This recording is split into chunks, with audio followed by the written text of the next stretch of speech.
ఈరోజు మనం cauliflower curry చేసుకుందాం. ముందుగా 2 కాలీఫ్లవర్లు తీసుకుని కట్ చేసుకుందాం.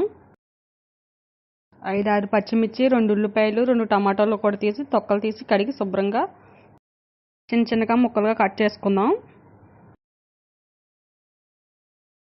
కాలీఫ్లవర్ ఇలా కట్ చేసుకోవాలి ముక్కలు.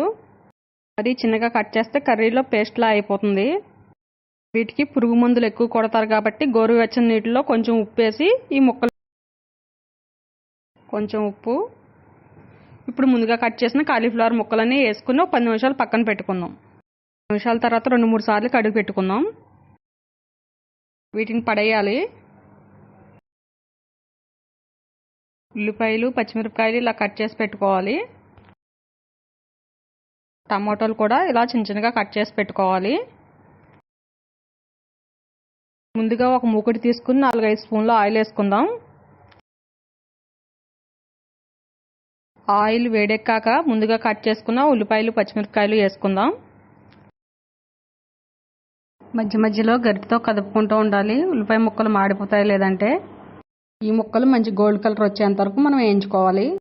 ఇలా కొంచెం సేపు వేయించుకున్న తర్వాత ఇప్పుడు కొంచెం పసుపు వేసుకోవాలి. పసుపు కొంచెం మొత్తం అంతా కలిసేలాగా ఒకసారి గరిటెతో బాగా కలుపుకుందాం. ఉల్లిపాయ ముక్కలు గోల్డ్ కలర్ వచ్చేంత వరకు వేయించుకుందాం. ఉల్లిపాయ ముక్కలు వేగిపోయాయి. ఇప్పుడు ముందుగా కట్ చేసి కడిగి పెట్టుకున్న కాలీఫ్లవర్ వేసుకుందాం. నీరు మొత్తం తీసేసి 2-3 సార్లు కడిగి పెట్టుకున్నాం కదా, ఆ కాలీఫ్లవర్ ముక్కలు వేసుకుందాం. ముక్కలన్నీ వేసిన తర్వాత గరిటెతో ఒకసారి బాగా కలుపుకుందాం. 10 నిమిషాలు మూత పెట్టి బాగా మగ్గించుకుందాం. ముక్కలు మగ్గిపోయాయేమో ఒకసారి మూత తీసి చూసుకుందాం. ముక్కలు మగ్గిపోయాయి. ఇప్పుడు ముందుగా కట్ చేసిన టమాటా ముక్కలు వేసుకుందాం. ముందుగా కట్ చేసి పెట్టిన టమాటా ముక్కలన్నీ వేసి మొత్తం కలిసేలాగా ఒకసారి బాగా కలుపుకుని మూత పెట్టి 5 నిమిషాలు మగ్గించుకుందాం. ఒకసారి మూత తీసి చూసుకుందాం. ముక్కలన్నీ మగ్గిపోయాయి. ఇప్పుడు 2 స్పూన్ల కారం, తగినంత ఉప్పు వేసుకుని మళ్ళీ మగ్గించుకుందాం. మొత్తం అంతా కలిసేలాగా ఒకసారి గరిటెతో బాగా కలుపుకుని మూత పెట్టి 10 నిమిషాలు మగ్గించుకుందాం. ముక్కలు బాగానే ఉడికిపోయాయి. ఇప్పుడు 1 గ్లాసు వాటర్ పోసుకుందాం. ఒకసారి మొత్తం అంతా బాగా గరిటెతో కలుపుకుందాం. మూత పెట్టి 10 నిమిషాలు ఉడికించుకుందాం. ఒకసారి ఉడికిందేమో చూసుకుందాం.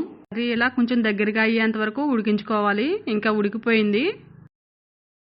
స్టవ్ ఆఫ్ చేసి కొంచెం కొత్తిమీర వేసుకుందాం. ముందుగా కడిగి పెట్టుకున్న కొత్తిమీర, కట్ చేసి పెట్టుకున్న కొత్తిమీర వేసుకున్నాం. ఇప్పుడు ఒక గిన్నెలోకి తీసుకుందాం. కాలీఫ్లవర్ టమాటా కర్రీ చాలా బాగుంటుంది. మీరు కూడా ట్రై చేయండి. ఎలా వచ్చిందో కామెంట్ చేయండి.